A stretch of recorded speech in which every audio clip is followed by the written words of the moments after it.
Jeg vil gerne sige tak til Nelmand på Østerbro, for at jeg må komme ud og låne deres Jaguar XJ.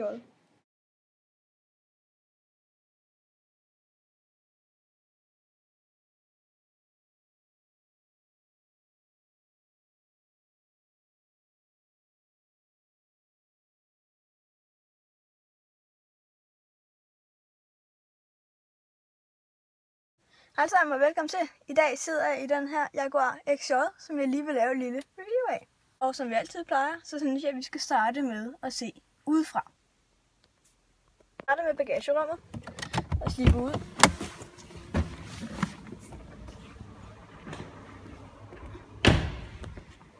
Så er den her. Det eneste du skal gøre er trykke på den her knap her. Og så åbner det hele. Dejligt meget plads herinde. Der er lidt mørkt, jeg ved ikke om I kan se det så godt. For at lukke igen, tryk på knappen. Så lukker den automatisk. Så motorrummet. Det du skal gøre er, går det ind i bilen igen her. Det kommer mere nøjagtigt ind til bilen senere. Der sidder hernede, ligesom på de fleste andre biler. Den hiver du i, og så åbner motorrummet.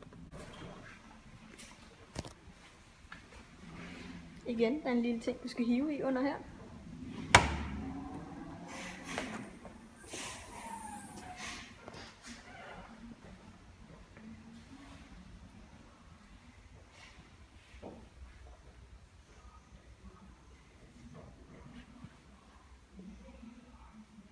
Igen.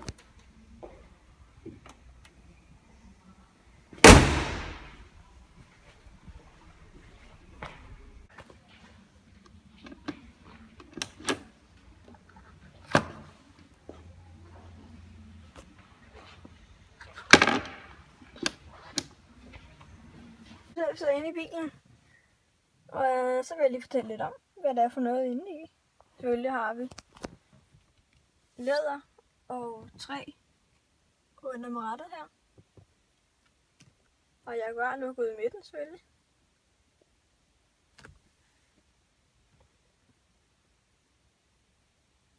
Og det er meget smart, den måde man tænder på. Det er, at jeg har nøglerne her. Hvis man lægger dem her, så er der nogle sensorer. Jeg ved egentlig ikke helt, hvor de er henne, sensorerne. Men de registrerer, hvor tæt på nøglerne ligger. Det vil sige, hvis man lægger dem her, så vil de ikke starte. Så vil motoren ikke starte.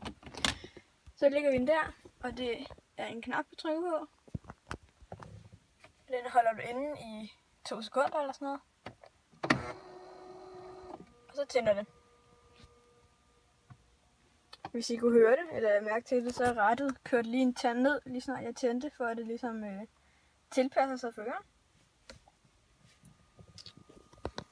Speedometer, det er meget normalt. 1 km/t i midten. Og benzin over til venstre, hvor man kan se, hvor benzin man er tilbage. Og har vi et ur her i midten, der også lyser faktisk. Og de her lidt fly-inspirerede luftblæsere, der sidder i bilen og herover også. Til displayet her. Hvis man så trykker på menu, lige nu står den allerede på menu, så derfor kommer det her frem. Har vi selvfølgelig navigation. Den er touch-skærmen, hvis I ikke lagde mærke til det. Lige nu kan jeg se, der er noget galt. Nej, der kom det. Så har vi simpelthen, ja, helt normal GPS. Hvis jeg trykker på menu igen, og går ind under klima, så kan man se alt muligt om bilen, hvor kold eller hvor varm den er. Menu igen. Opsætning. Der kan man simpelthen, det vil jeg ikke lige rode med, der kan man ændre bilen på alle mulige måder, sådan set. Og menu igen, telefon.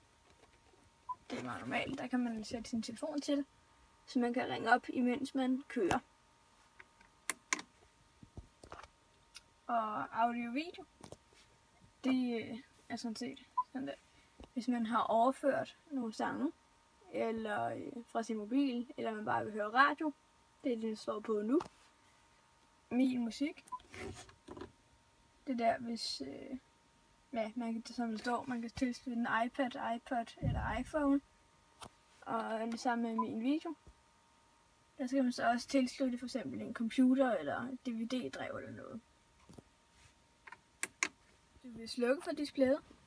Det du gør er at trykke på den her knap her. Og så slukker displayet. For at tænde igen, trykker på den samme. Og så tænder det. For eksempel for at spare strøm eller noget.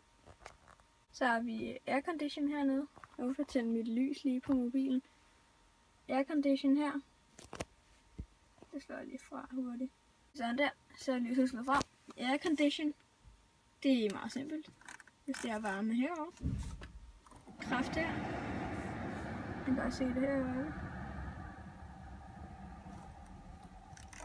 Og det samme over på modsatte side. Så vi trykker i midten, så tænder den. Så trykker igen, så slukker den.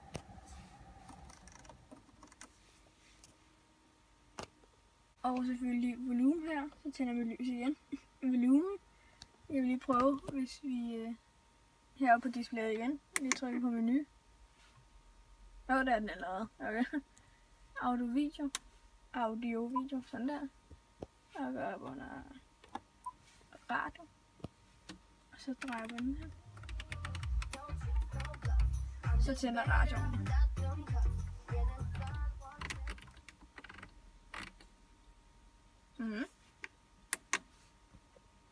Hernede har vi kopholder. Man kører dem selv der. Og herover.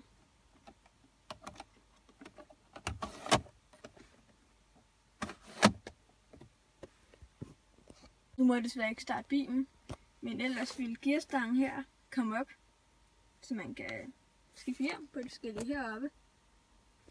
Der er også paddle shifters om bagved her. Jeg ved ikke, om I kan se det.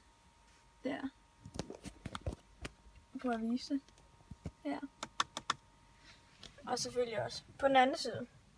På rattet har vi selvfølgelig tageopkald og slukopkald og på medhør. Og en kæmpe højttaler i hver dør. Også derovre. Og selvfølgelig alle vinduerne er fuldt automatisk.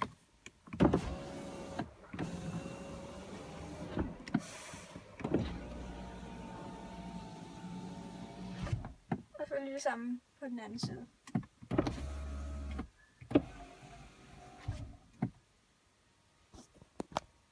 Man kan også trykke på den her. Så kan man ikke bruge nogen af vinduerne. Så er det ligesom låst. Hernede har vi sædereligion. Og hernede har vi sædejustering. Jeg kan ændre den på alle mulige måder. Det vil jeg ikke gøre lige nu, fordi jeg tror, de er sat i en bestemt position. Jeg går ind på bagsædet.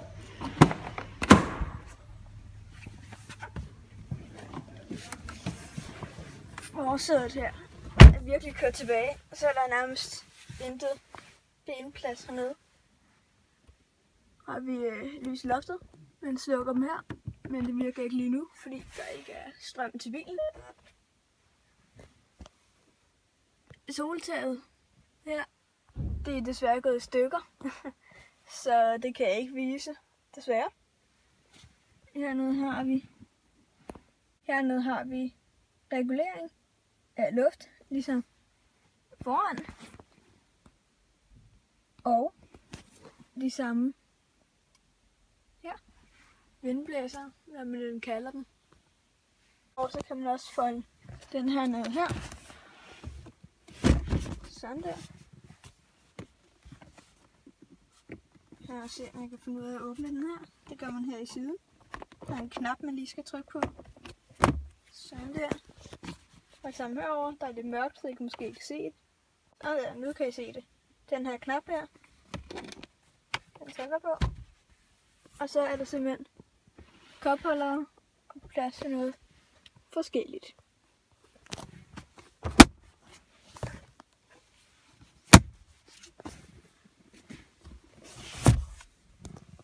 Her, hvis man presser på den her, så er der cigarettænder.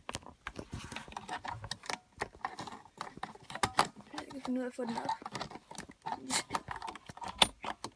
Nå, sådan der. Nu er den sat til. Godt nok. Den var oppe før. Og lidt plads.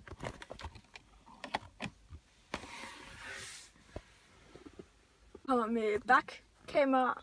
Det vil sige, hvis man sætter den i bakgear, så her på skærmen, så vil man kunne se, hvad der er bag en.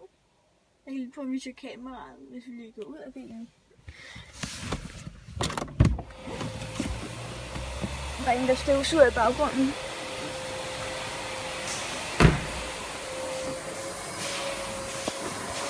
Og bakkameraet, det sidder her over nummerpladen. Passer til en bil, så man kan se gearstangen komme op.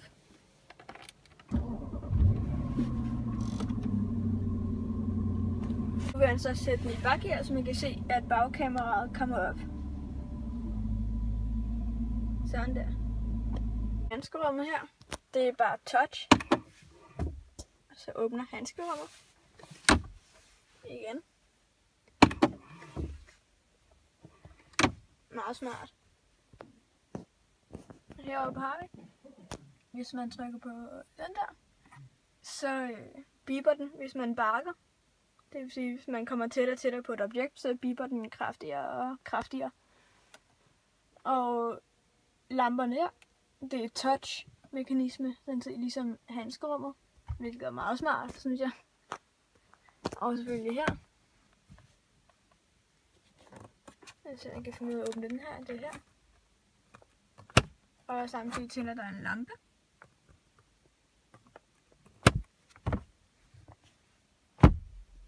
Der er også højttalere her. Og selvfølgelig hazards i midten af det hele.